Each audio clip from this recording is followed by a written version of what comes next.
we've got a story for you today. It involves bad business deals, undying love, and, of course, a murder. Larry Thomas was born in 1959 in New York. He had 3 brothers, making his household quite loud and rambunctious. Larry was a gifted mechanic and set up his own car repair and gas station in Long Island at the ripe old age of 21. He was a young, successful entrepreneur and also not too bad looking when he met Stephanie Peters. Stephanie was working as a waitress, and they were smitten with each other. After 4 years of dating, they married in 1986. The couple would go on to have 5 children, which is hella expensive in Long Island, so they decided to move. They wanted to get out of the city, but not too far away, so they settled on Henderson, Nevada.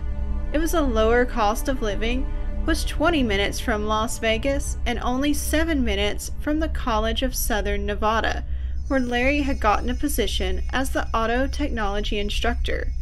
Stephanie found some part-time work as an accountant for Shawn Pritchett, a part-time bouncer, part-time handyman. Larry was up for promotion and Stephanie was promoted to business partner. Everything was going quite well for the couple in their new city. Totally worth the move. Never been better. So said Sergeant Randy Sutton. That all changed when Stephanie's brother, William Peters, started trying to get in touch with Larry. When he first went to voicemail, he didn't think anything of it. But when it kept going to voicemail and there was no callback for a week, he decided to ask Stephanie what was going on. Stephanie said, Larry just packed a bag and left. William didn't like that answer. You see, William wasn't just Larry's brother-in-law. He was his friend. And Larry had confided in William about how things at home were not all sunshine and rainbows. Shawn had moved into the Thomas home after losing his apartment, and Stephanie had started dressing more provocatively, supporting Shawn's failing businesses and being caught in lies until Larry had enough. He wanted Shawn to leave, but Stephanie would pitch a fit whenever it was brought up. Larry told William that divorce wasn't an option because he didn't want his children to grow up without their father. Stephanie had a different story. She said Larry was abusive and forced her to do weird sex acts that she didn't consent to. When police asked her where Larry might be after 9 days, she said they had a fight. Then she had went to her mother's house with the children. He called, complaining about there being no food, which started another argument. And when she got home, his stuff was just gone. She said this was typical Larry, and besides, he was having an affair. That's where they should look. Or his job. He had resigned after an audit. The police did, tracing the number of a coworker who said Larry would never leave his kids, just like his good friend William said. And it seemed that things at work were just fine. Well, except the part where he had confided in his coworkers that he thought Shawn was going to kill him. Because, of course, life insurance. Larry's policy stated that upon his death, Stephanie would receive $240,000. So the next day, they brought Stephanie and Shawn in separately for questioning.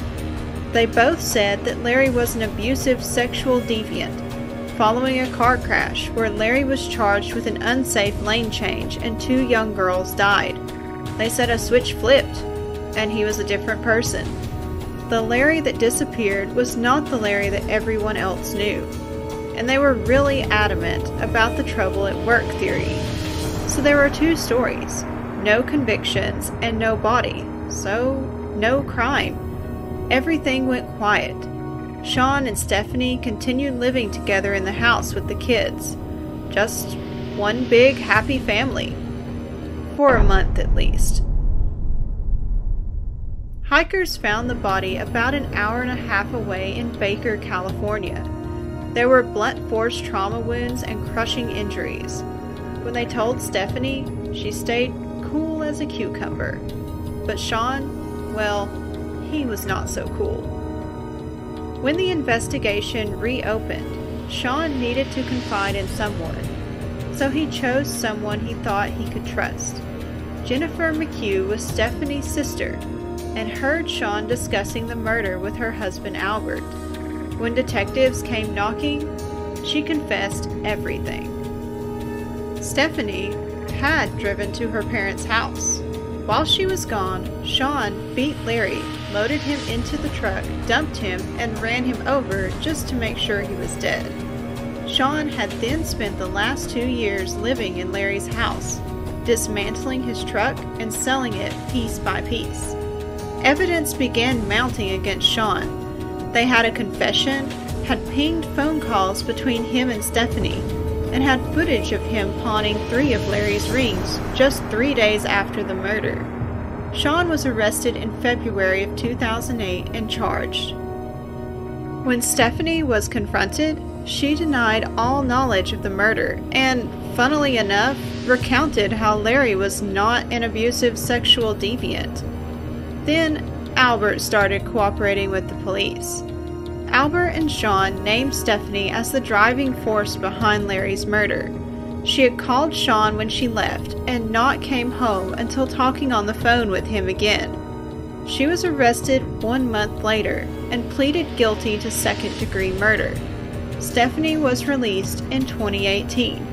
Shawn is still in prison for life. It just goes to show you, when investigating a murder, always follow the life insurance. Thank you for watching. Hope you all have a wonderful day and stay safe out there. Like and subscribe to see more of this content. Bye!